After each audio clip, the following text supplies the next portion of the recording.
Pessoal, eu estou muito feliz de estar aqui com vocês hoje. Para quem não me conhece, quem não sabe quem sou, meu nome é Guilherme, eu tenho 27 anos, sou casado com a G, que está aqui na frente, e sou pastor de adolescentes da nossa igreja, da Turma do Livres.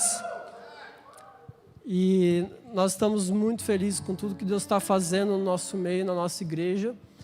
E hoje a gente vai continuar na nossa série sobre influenciadores. E a gente vai falar um pouco sobre abençoar gerações, como a gente pode abençoar as gerações. E por falar em geração, eu queria falar uma curiosidade a respeito de mim.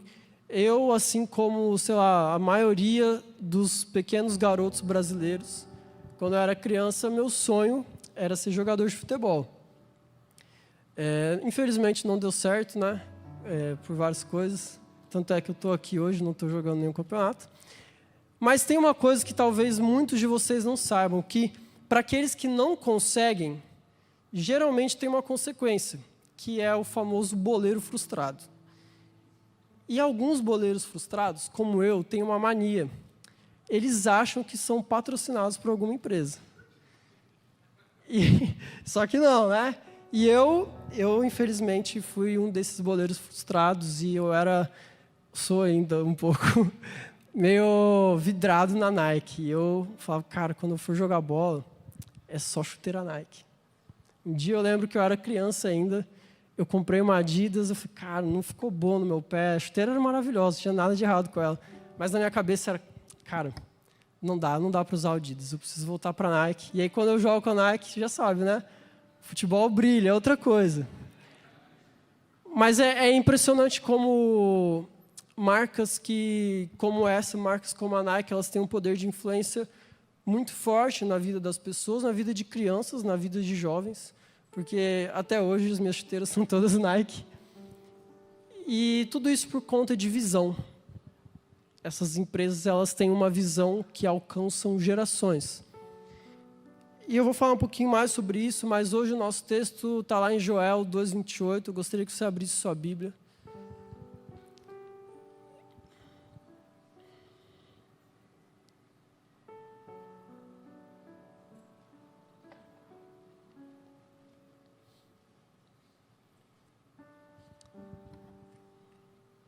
Eu falei de visão porque no texto de hoje nós vamos aprender que nós temos um papel. Cada um tem um papel aqui dentro. O livro de Joel, ele é um livro que tem como grande objetivo chamar a atenção do povo de Deus para o arrependimento.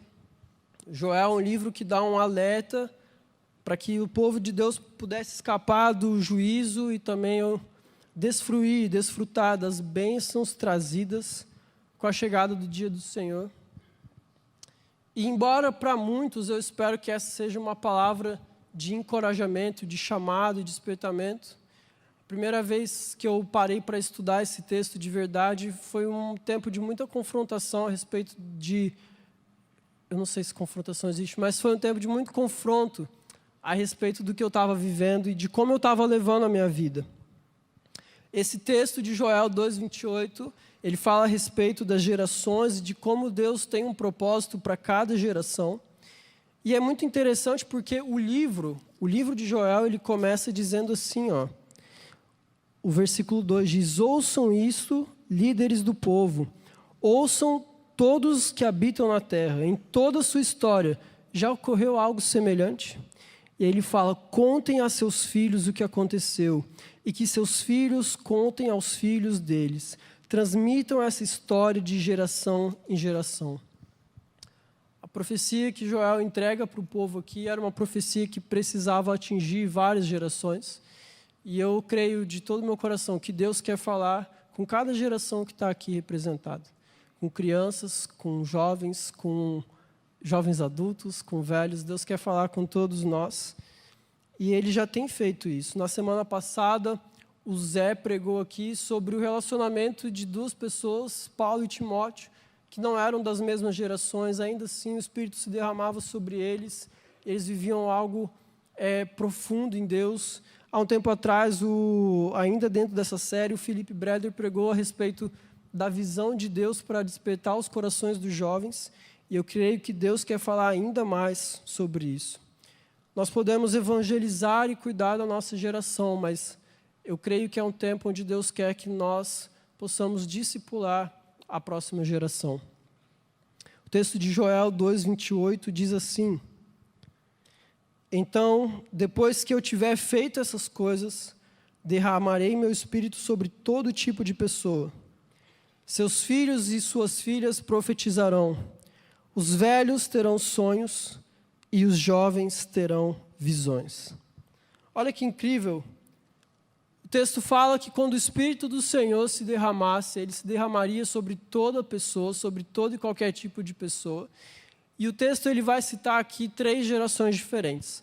Eu não vou falar na ordem que está o texto, mas eu quero falar das 3 gerações, porque cada geração tem seu papel na bênção. Cada geração tem seu papel quando o Espírito se derrama. Cada geração tem seu papel quando a igreja está buscando avivamento, quando a igreja está buscando viver em unidade. E a primeira geração que eu quero falar é sobre os velhos. Eu tenho amigos que têm 28 anos e acham que são velhos já, então talvez isso sirva para eles. Mas há uma promessa para os velhos. O texto fala que os velhos terão sonhos. Onde Deus derrama o seu espírito, os velhos recebem um novo alento. No domingo, quantos aqui estavam no Tadel? Não muitos. Mas no domingo no Tadel, o pastor Isaías falou a respeito de Caleb. E a história de Caleb é muito interessante. Quem quiser pode abrir aí lá em Josué 14. Eu vou ler rapidamente. Mas em Josué 14, Caleb é um personagem da Bíblia. Ele estava conversando com Josué. E o texto diz assim, ó. Lembre-se do que o Senhor disse a Moisés, o homem de Deus, a respeito de você, Josué, e de mim, quando estávamos em Cades-Barneia. Eu tinha 40 anos quando Moisés, servo do Senhor, me enviou de Cades-Barneia para fazer o reconhecimento da terra de Canaã. Eu voltei e lhe dei um relatório verdadeiro. Mas meus irmãos israelitas que foram comigo assustaram o povo de tal maneira que eles se encheram de medo. De minha parte, segui o Senhor, meu Deus, de todo o coração. Por isso, naquele dia, Moisés me prometeu solenemente: a terra de Canaã, na qual você caminhou, será a herança permanente para você e seus descendentes, pois você seguiu o Senhor, meu Deus, de todo o coração. Agora, atenção agora, como você vê, em todos estes 45 anos, desde que Moisés disse essas palavras, o Senhor me preservou como havia prometido, mesmo quando Israel vagava pelo deserto. Hoje eu estou com 85 anos, continuo forte como no dia em que Moisés me enviou, e ainda posso viajar e lutar tão bem quanto naquela época. Caleb havia recebido uma promessa, um sonho, quando ele tinha 40 anos, e agora ele está aqui nesse texto com 85, e o coração dele ainda queimava pela promessa que Deus tinha dado para ele. 45 anos se passaram, a promessa ainda não havia se cumprido e o coração de Caleb estava pegando fogo. Eu ainda sou forte, eu ainda tenho força em mim. A gente tem o exemplo de Abraão lá em Gênesis, que foi pai com 100 anos. 100 anos. Ele ainda acreditava na promessa, porque quando o Espírito do Senhor se derrama, os velhos continuam tendo sonhos. Há umas semanas atrás, o irmão Arão, aqui da nossa igreja, ele estava aqui. E foi muito interessante a visita dele aqui para nós. Porque o irmão Arão, com 70 anos, estava planejando a aposentadoria dele, curtir os filhos, não fazer nada, só relaxar, só aproveitar a vida. E Deus despertou o coração dele, porque ainda haviam sonhos que precisavam ser cumpridos na vida dele. E com 70 anos, ele começou a escrever um livro. O livro está lá fora, para quem quiser, não é merchan, mas eu lembrei agora que está vendendo ali fora. Mas o irmão Arão, com 70 anos, continuou a sonhar. E quando nós clamamos por unidade, quando nós clamamos por bênção sobre as gerações, clamamos por avivamento na igreja de Cristo, cada um precisa cumprir o seu papel. Velhos, com todo respeito, mas vocês precisam continuar a sonhar. Sabe por quê? Porque o sonho do velho é um compromisso com a próxima geração. Ao ver exemplos como esse, o coração da próxima geração pega fogo por falar: cara, eu tenho tempo, eu tenho coisas para fazer, a minha idade não vai me limitar. E foi muito interessante, foi muito importante para mim, porque eu tive um exemplo desses de perto na minha casa. Meu avô, ele teve um AVC quando ele tinha, acho que 60 e pouquinhos anos. Isso foi, por aí. E desde então ele ficou com a fala muito prejudicada. Era muito difícil ele falar. Alguns movimentos dele também foram debilitados. Mas até o dia da morte, o dia que meu avô foi para o hospital, foi um dia que ele estava muito mal, porque ele andou, veio na igreja e ele continuava vindo aqui. Estava conversando com o Edmar esses dias, que ele vinha e perguntava o que ele podia fazer, porque Deus ainda tinha sonhos para ele. E o sonho dos velhos faz com que a chama se mantenha acesa. O sonho dos velhos faz com que a chama se mantenha acesa. Vocês têm um papel muito importante para as próximas gerações. Se você é um velho que está aqui, continue a sonhar. Esse é o seu papel, continue a sonhar. Mas não para por aí. Existe outra geração que acontece algo muito interessante quando o Espírito do Senhor se derrama. E são os filhos e filhas. Filhos e filhas, a gente pode entender as crianças, os pequenos, a geração abaixo ainda da nossa, assim que eu entendo. E é muito interessante porque os filhos e filhas, o texto diz assim, que os seus filhos e suas filhas profetizarão. Profetizarão. Olha lá em 1 Coríntios 14, o que Paulo fala a respeito da profecia, o que Paulo fala a respeito do que é profetizar. Presta atenção. Paulo aqui está falando sobre os dons do Espírito, ele fala, sigam o caminho do amor e busquem com dedicação os dons espirituais, principalmente o dom de profecia. Pois quem fala em língua não fala aos homens, mas a Deus. De fato, ninguém o entende e em espírito fala mistérios. Mas quem profetiza o faz para edificação, encorajamento e consolação dos homens. Quem fala em língua, a si mesmo se edifica. Mas quem profetiza, edifica a igreja. Paulo está dizendo aqui que o dom da profecia, quem profetiza, edifica a igreja. A palavra edificar, em seu sentido primário, ela tem o significado de levantar, construir, erguer algo, formar uma base para que algo se levante. Agora, olha isso. Eu entendo que a construção de uma igreja forte, a construção de uma igreja unida, ela começa com as nossas crianças profetizando. Começa com o Espírito do Senhor sendo derramado sobre as nossas crianças. E elas profetizando, elas edificando a igreja, elas construindo algo. E eu vejo Deus dizendo, sabe, fala para minhas crianças. Fala para os pré-adolescentes, fala para a galera que cuida e ajuda no mini, fala para eles que eu quero ouvir as minhas crianças profetizando, eu quero derramar meu espírito sobre as crianças, eu quero ouvi-las edificando a minha igreja. Olha que forte isso. E eu digo mais, mas isso já tem acontecido aqui na nossa igreja. Eu vou mostrar algumas fotos para vocês do que tem acontecido nos cultos do mini. Crianças orando, impondo a mão umas sobre as outras. Isso é o Espírito Santo sendo derramado na nossa igreja e nós vivendo as gerações sendo abençoadas. Meus irmãos, eu quero mais disso. Eu quero viver disso, eu quero viver nisso. Isso é muito forte, isso é muito poderoso. A gente não pode esquecer do que Jesus disse, deixai vir as minhas crianças, porque delas são o reino dos céus. As crianças estão construindo um futuro e elas estão construindo o futuro dessa igreja.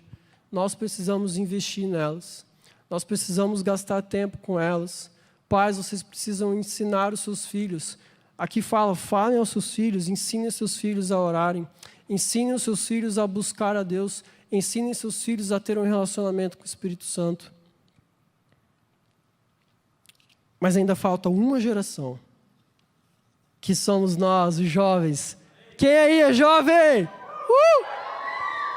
Cara, eu me considero muito jovem, sério mesmo.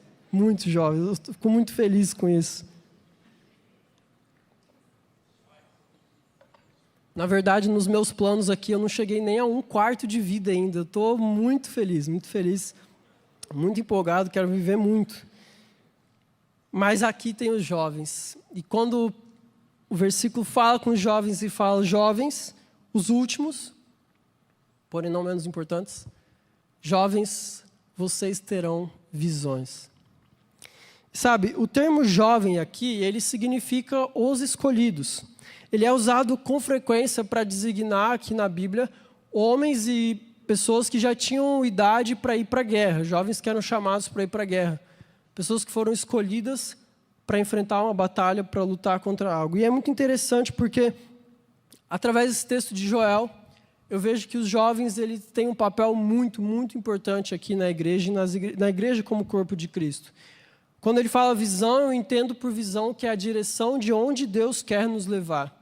Os filhos estão construindo, os velhos estão sonhando e os jovens estão direcionando aonde Deus quer nos levar.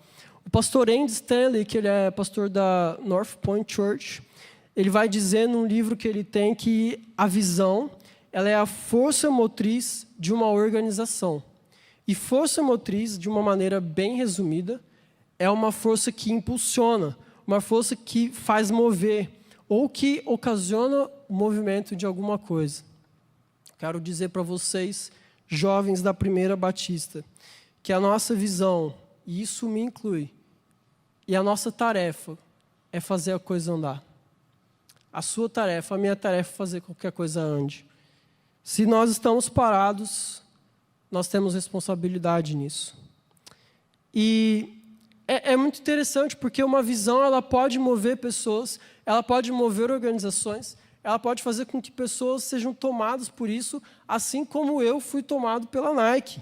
Vocês lembram da Nike? A declaração de missão da Nike é trazer inspiração e inovação para todos os atletas do mundo.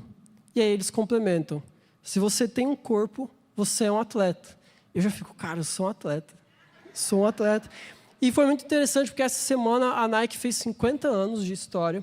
E eles soltaram um comunicado, e ali no finalzinho, quem quiser ver, mas eu vou traduzir aqui, diz assim, desde o primeiro dia, tudo que fizemos e ainda fazemos é liberar o potencial de cada atleta ao redor do mundo, ou seja, todo mundo que tem um corpo. Fazê-los mais rápidos, mais fortes e mais animados. Ajudar você a fazer coisas que você nem sabia que poderia fazer. Olha que impressionante a visão e a missão de uma empresa, a declaração que pode ter de chegar isso com tanta força. E a Nike ela começou com 2 jovens que estavam insatisfeitos com os calçados de corrida que eles tinham. O poder que uma visão tem pode fazer com que organizações durem e sejam movidas, com que pessoas sejam movidas. E quando Deus fala, eu quero que meus jovens tenham visões, eu creio muito que Deus está nos chamando para fazer com que as coisas andem. O Breder pregou aqui sobre a influência de uma visão, o quanto isso pode ser poderoso. Mas a pergunta que eu me faço após saber das 3 tarefas, de cada geração tem um compromisso, tem uma responsabilidade a cumprir, é quão disposto eu estou a pagar o preço? Porque, ok, tá tudo certo até então. Nós temos, cada um tem sua tarefa, velhos sonhem, filhos profetizem, jovens tenham visões. Bênção, aleluia, vamos ver isso na nossa igreja. Mas o problema, a gente tem alguns problemas nisso. E o primeiro deles é que muitas vezes nós somos tomados por um preconceito geracional, um preconceito etário, vamos assim dizer. E é muito interessante porque Deus, Ele enche do seu espírito jovens, velhos e filhos. Deus, Ele usa os velhos e os jovens, Ele não se limita somente à experiência e à sabedoria dos velhos, e Ele também não se limita somente à força e ao ânimo dos jovens.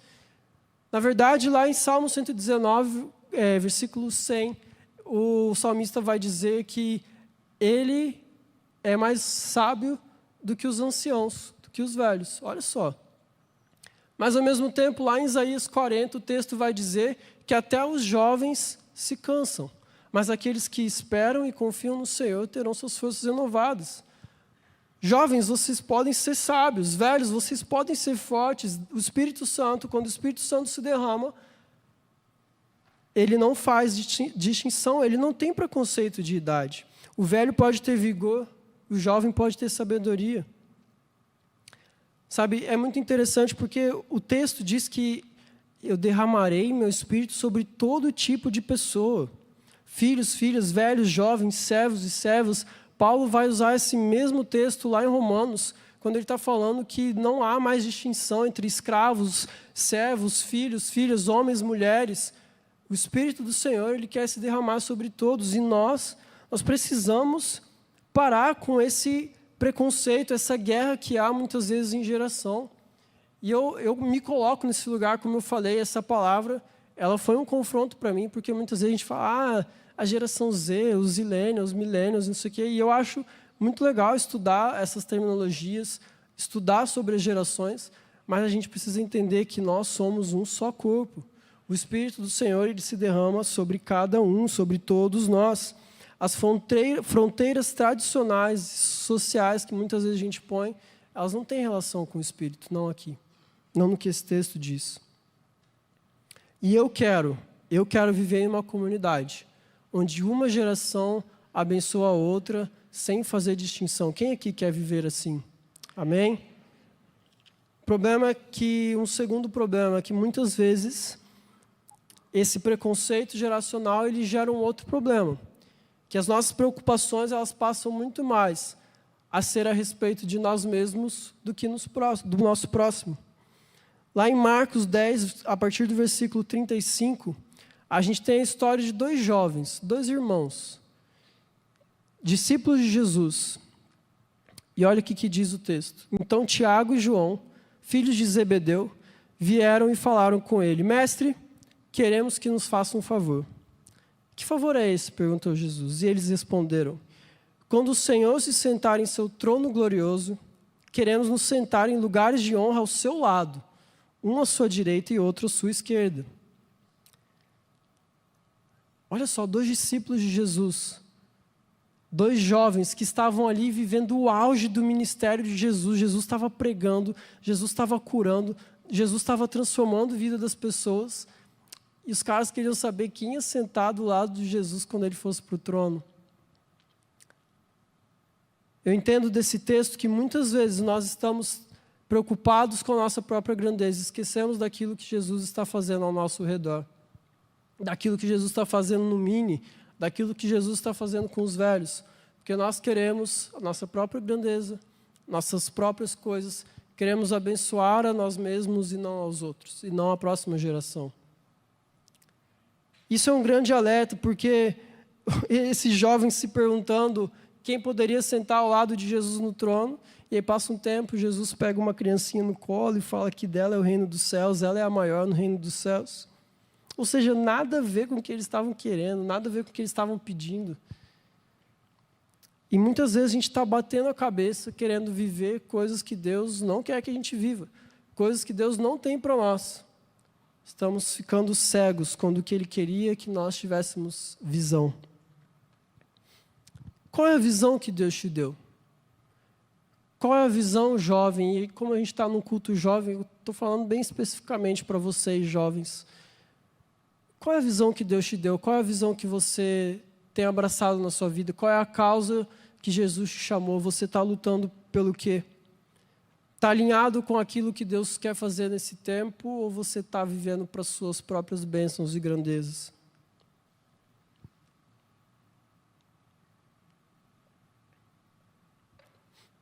E é muito interessante porque os problemas eles vão se acumulando e chega uma hora que a gente começa a ficar perdido, porque, poxa, o que eu faço então? Como eu faço para abençoar a próxima geração? Como que eu posso abençoar de uma forma eficaz, de uma forma direta? Como eu posso abençoar a próxima geração? E eu entendo que a partir do momento que a gente vive aquilo que Deus tem para nós, isso gera no nosso coração uma satisfação. E é através dessa satisfação que a próxima geração vai ser abençoada. Sabe, porque lá no texto de Salmo 145, deixa eu abrir aqui rapidinho, diz assim: que uma geração contará à outra a grandiosidade dos teus feitos. Eles anunciarão os teus atos poderosos. Em algumas versões, ele usa a expressão proclamarão. E quando a gente conta uma coisa para alguém, é uma coisa. Eu te contar uma coisa é uma coisa. Né? Te contar uma coisa é uma coisa. Agora, quando eu proclamo, proclamar tem uma pegada diferente. Cara, eu estou proclamando. Eu estou contando algo que me motivou, que me cativou. E nós só conseguimos contar à próxima geração com a alegria das coisas que Deus tem feito em nós, quando nós encontramos satisfação naquilo que fazemos, naquilo que Deus nos chamou para fazer. E muitas vezes nós temos falhado nisso. Eu acredito muito, de todo o meu coração, que a grande chama do avivamento é o discipulado geracional. Eu creio nisso. E a Bíblia, a gente tem alguns exemplos de pessoas que falharam. Lá em Deuteronômio 6, 7, quando Moisés já está lendo as orientações de Deus ao povo novamente, ele dá uma instrução muito clara. E tudo isso acontece porque uma geração inteira havia falhado na missão que Deus deu para eles. Uma geração inteira falhou e por isso Deus se preocupou em dizer, olha, vocês precisam contar e cuidar da próxima geração.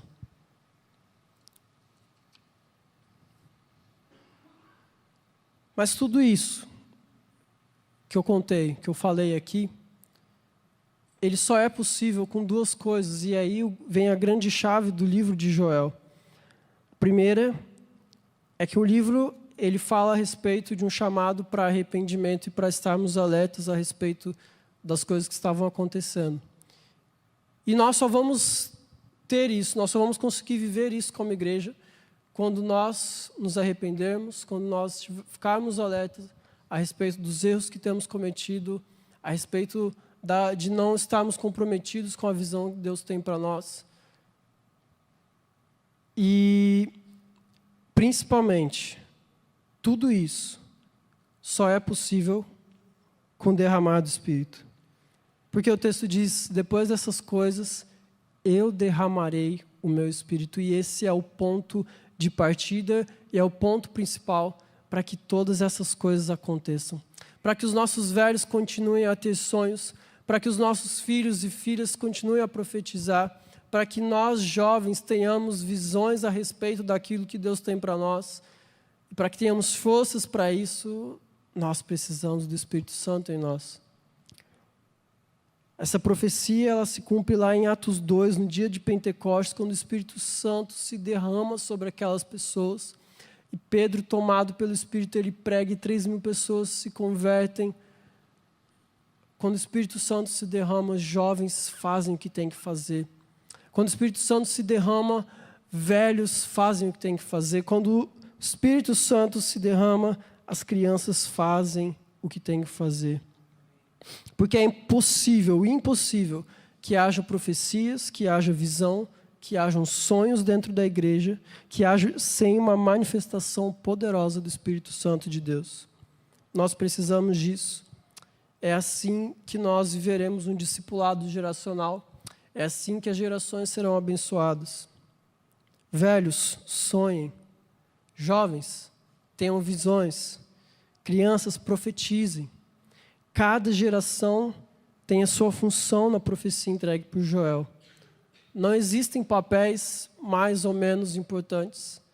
Não existe distinção no derramar do Espírito Santo de Deus.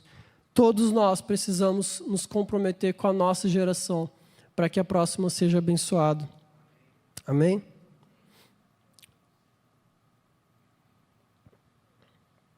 Eu ainda tenho 6 minutos. E para terminar, eu queria contar o meu testemunho.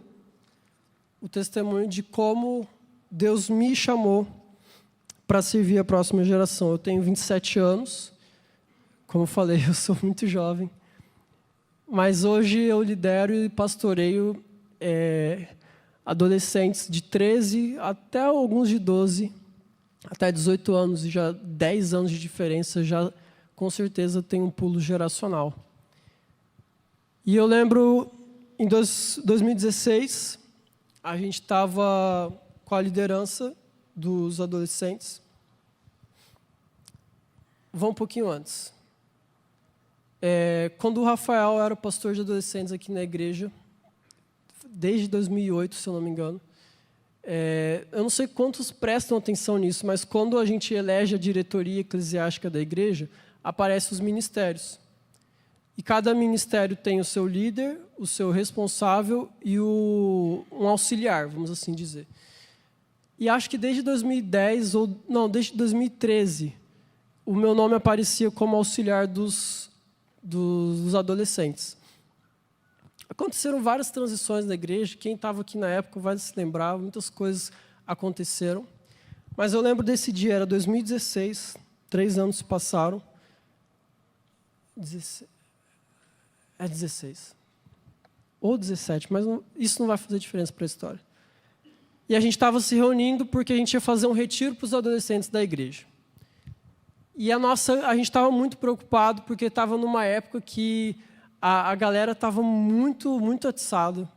Assim, a gente ouvia testemunhos de outros retiros, outras experiências, de coisas assim absurdas que estavam acontecendo. Gente levando comida para o quarto e trancando o quarto e ficava lá o retiro inteiro, a comida dentro do quarto. Era menino no quarto de menina, aquela coisa toda assim.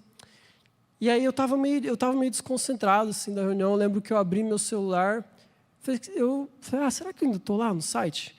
E aí abri o site da igreja e vi que meu nome não estava mais lá como auxiliar de adolescentes. Cara, aquilo me chateou. Eu confesso que eu senti. Mas eu lembro que no mesmo instante, assim, o Espírito do Senhor me tocou e eu parei a reunião, estava todo mundo... A gente estava montando um esquema de segurança, assim, nível CIA, para rastrear os quartos, era monitoramento de corredor na madrugada. Não, sinistro. Sério mesmo. Mas eu lembro que o Espírito do Senhor me parou e falou assim, cara, para tudo, para a reunião, vamos orar por eles. Vamos orar porque eu creio que o Senhor pode fazer algo nesse retiro, o Senhor pode tocar a vida desses adolescentes. Aí eu falei com o pessoal, vamos orar aqui, a gente parou a reunião, começamos a orar pela vida daqueles adolescentes, depois a gente retomou o plano, e por incrível que pareça, a gente não teve nenhum incidente assim, de mau comportamento naquele retiro. Teve uma porta quebrada no primeiro dia, mas foi um semi-acidente, então eu não considero algo ruim. Perto daquilo que a gente estava esperando. Não teve precisar ligar para o pai de ninguém, não teve menino no quarto de mim, não teve nada. O Espírito do Senhor se derramou sobre aqueles adolescentes. Aí passou um tempo, chegamos em 2018. O Rafa, ele não era mais o pastor de adolescentes. E eu lembro que nesse período de transição, a gente ajudava os adolescentes, né? Mas eu lembro que quando ele saiu da igreja, quando o Rafa saiu da igreja, a gente teve uma conversa com a nossa liderança e eu falei assim, olha, eu não sei o que vocês vão fazer a respeito dos adolescentes, a gente está aqui para servir, mas não deixem eles de lado, não esqueçam deles. E foi isso, falei. Eu e a G casamos logo depois desse tempo, e a gente continuava com nossa coordenação aqui na Rede Uni, na época, e estava tudo indo bem, a gente não estava com os adolescentes, e eu lembro que, de vez em quando, aí o Yuri virou pastor do Livres, aí eu lembro que, de vez em quando, ele vinha, falava com a gente, vão lá nos adolescentes e tal. Eu falei, cara, acho que não é nosso tempo e tal. Tá tendo trabalho lá e está sendo bênção. E aí, passava um tempinho, perguntava de novo, vamos lá com os adolescentes e tal, estão precisando de ajuda. Eu falei, cara, eu não quero, estou bem aqui, estamos cuidando da nossa coordenação, a gente passou por muita coisa. E aí eu lembro de um dia assim que a gente estava, era um domingo, eu lembro disso, a gente estava assistindo TV em casa e a gente ficava no celular assim, meio de lado. Eu falei, cara, o que ela está falando, o que ela está fazendo, né? Estava curtindo o domingão. Ela, não, estou conversando com o Yuri aqui. Eu falei, mas o que você está conversando com ele? Não, a gente está conversando sobre os adolescentes. E eu lembro que eu fiquei bravo com ela. Eu falei, cara, para de falar de adolescentes. A gente não vai trabalhar com adolescentes. Chega. Eu estou cansado. Eu não vou ajudar. E eu lembro que eu fiquei bravo mesmo. Aí chegou o comecinho de 2019. Teve o DIP. Quem aqui foi para o DIP? Em 2019, a gente foi para o DIP. O Yuri era o pastor do Livres. E ia bastante gente, jovens, e ia bastante adolescente também, estava bem mesclado. Eu falei, eu vou porque eu sou jovem. Né? O Felipe Breder estava lá, a gente vai no Jeep. Aí o ônibus encosta aqui na igreja às 5h30 da manhã. O Yuri me aparece aqui e fala, cara, eu estou com cólica renal e eu não vou poder viajar. Me ajuda aí. Cara, eu falei, beleza, né? Mas eu sabia, o Breder estava junto. O Breder resolveu o problema dos jovens. Alguém ia ter que resolver o problema dos adolescentes. Aí eu respirei fundo e falei, tá bom. Fomos lá, comecei a conversar com o pessoal, a gente ia dormir numa chácara lá em Marília. Eita, pega o tempo. Calma, tá quase chegando ao fim. Estão gostando da história? Estou contando bem? Sim. Beleza. A gente chegou lá, estava conversando com um cara lá, super maneiro, assim. Né, o rapaz da chácara falou, mas é o seguinte, vai ficar com vocês aí mais 3 caravanas. Era 3 ou 2, não sei. 3, né? Era muita gente. Aí eu falei, não, mas lá na chácara tem um colchão para todo mundo, vai dar certo. Beleza.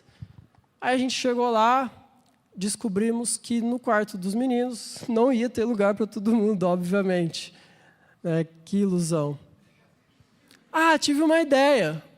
Vamos colocar os mais novos para dormir lá na varanda, não tem problema. A gente abaixa o todo aqui e é tranquilo. Vamos, põe os mais novos, pode pôr. E aí, o coração deu aquela balançada, cara, eu preciso lá dormir com eles. E aí eu peguei meu colchãozinho, cadê o Vini? O Vini estava lá.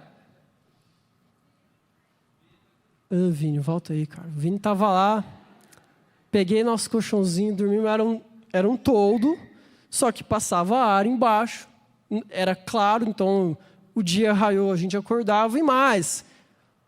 A turma da outra caravana era muito animada, então era tipo 6h30 da manhã, a gurizada começava a jogar bola ali do lado de onde a gente estava dormindo.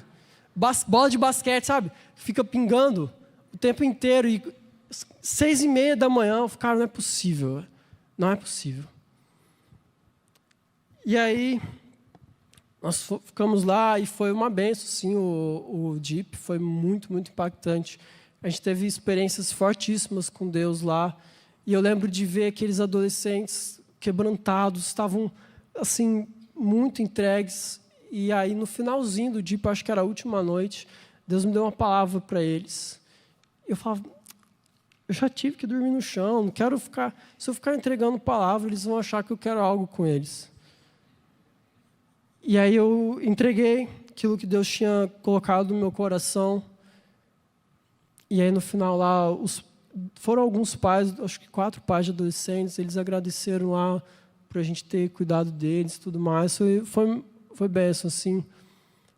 Mas eu me lembrei que desde aquele retiro lá de 2016 ou 2017, Deus já tinha falado no meu coração que a minha história com os adolescentes não tinha acabado.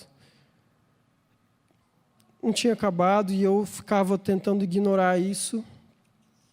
E aí as coisas foram acontecendo, veio a pandemia, mais transição e chegou em maio de 2020, hoje não, mas eu anotei o dia que eu esqueci de ver, mas em maio de 2020 foi quando oficialmente eu virei pastor de adolescentes da nossa igreja.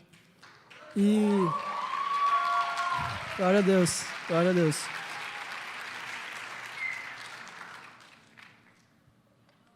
Assim, não vou falar que é fácil, porque, como eu falei, a gente tem as diferenças, a gente precisa abrir mão de algumas coisas, mas tem sido uma experiência incrível, assim, Deus me deu o privilégio de liderar uma geração assim, incrível, dócil, amável, não dão problema nenhum, sabe, são ótimos e prontos para ouvir, são interessados, eles amam ouvir, aprender, eles buscam conhecimento. Então, aqui, a hora que precisar, para o que for, para papo de brother, chá das meninas, papo livre, vigília, tirar a cadeira, colocar a cadeira, o que você precisar, eles estão aqui. Tem sido um privilégio. Mas tudo isso aconteceu porque o Espírito Santo se derramou sobre a minha vida. Eu entendi que eu tinha uma visão, eu tinha uma missão a ser cumprida. E eu creio de coração que Deus quer fazer isso no nosso meio.